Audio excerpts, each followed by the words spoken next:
loved ones, the word of the Lord this morning coming to you is faith, hope, and love. And as we remember Misty, and as we thank God for the time that we had with her, may we be reminded that death is not the end. Death is not forever, but faith, hope, and love are. And the greatest of these is love. Amazing. Simply put, amazing. That was one of her favorite words. I'm Dr. Lester Lowe, and my team and I had the pleasure of working with Misty. She was our family. She was our friend. She represented all there was about goodness.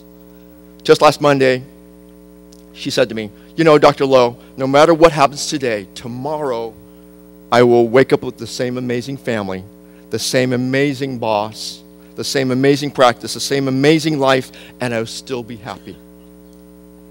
People around her don't wonder that she never had a chance to tell you that she cared and loved for you. She told you.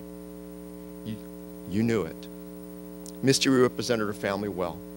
We already learned so much from this amazing lady. Today, she is our hero. Misty has grown to be a symbol of family of peace. If there's a greater movement in Stockton against violence, if there's makes a difference, if it changes lives, that would be Misty. We pray for peace. We pray for our families. We pray for all those involved in Misty's tragedy, the family, the friends, the Bank of the West family, law enforcement, the community. We are all linked. Misty called me on Tuesday, July 15th, middle of the afternoon. I saw her number. I picked up the phone and said, "What's up, girl?" She said, "I had a really, really bad day, and I just needed to hear your voice." So she told me all about her bad day, and we talked for over an hour.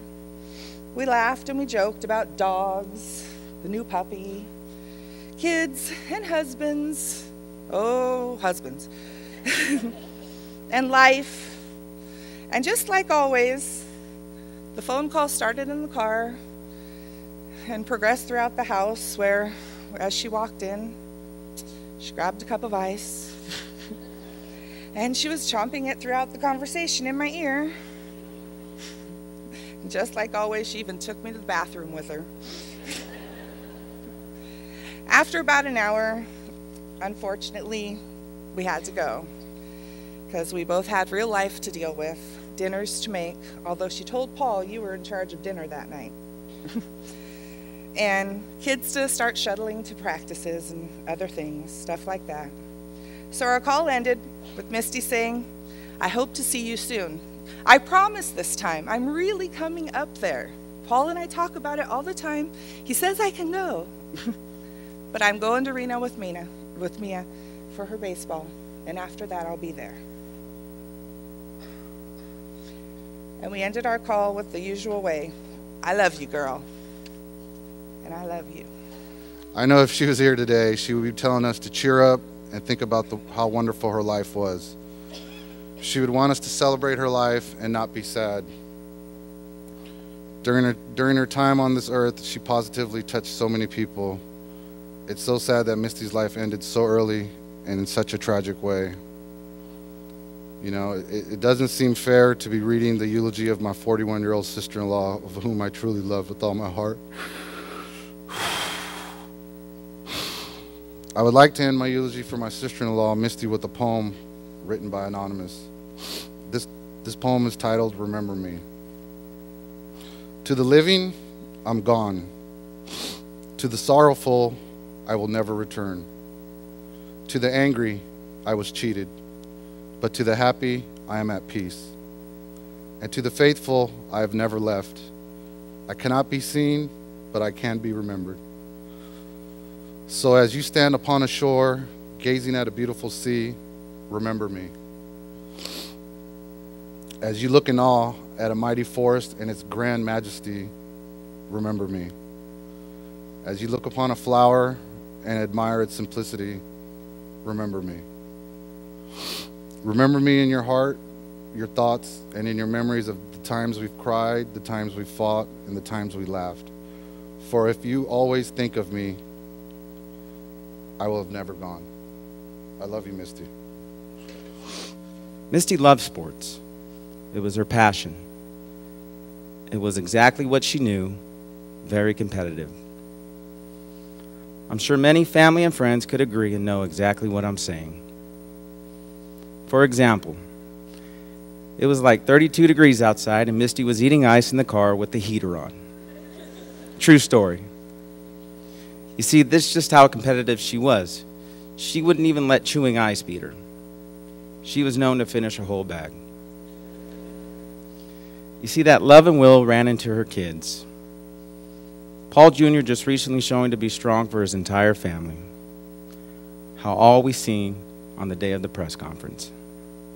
As for Mia, it was with her softball bat and glove, the game Misty loved. 2 tournaments ago, Mia had 5 doubles, 1 triple, and 7 runs batted in, and also threw a girl out at home plate, in which Misty was there to see it all. Hi, I'm Mia. I never thought this day would come, the day where I stand in front of an altar and speak all the good things of my mom. Well, where can I start? She was the most amazing person ever. She would wake me up for school and take me to Starbucks before she left to work. Come home, cook, clean, and do it all over the next day. Even though she was my mom, she was my best friend. I would tell her all my problems and more. We would always go get our nails and hair done together.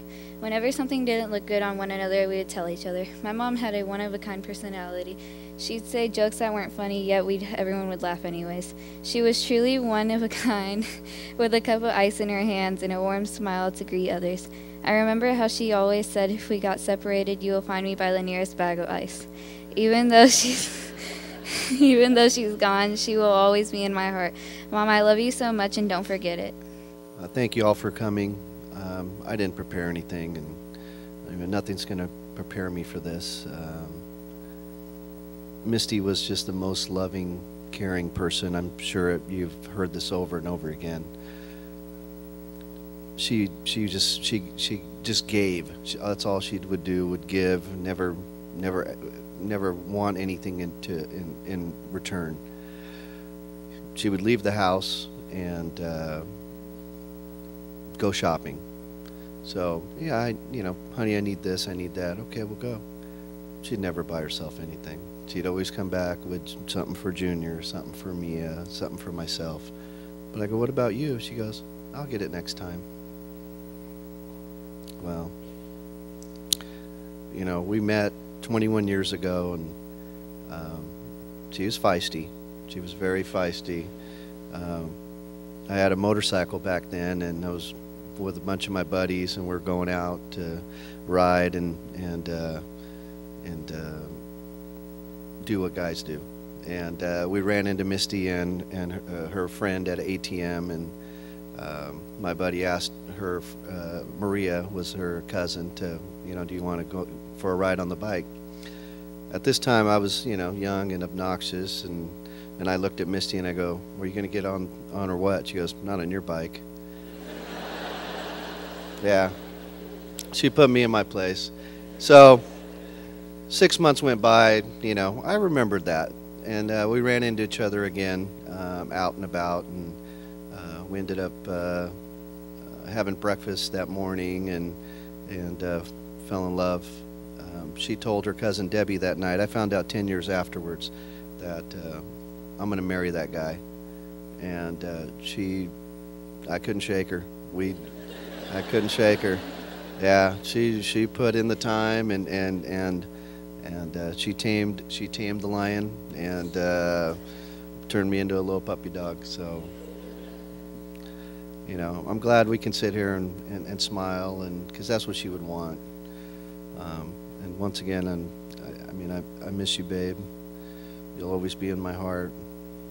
And her sacrifice, I hope, changes, touched. I know it's touched everyone's lives and brought everybody closer. So, hug your loved ones, tell them you love them, and, she's with us. Thank you.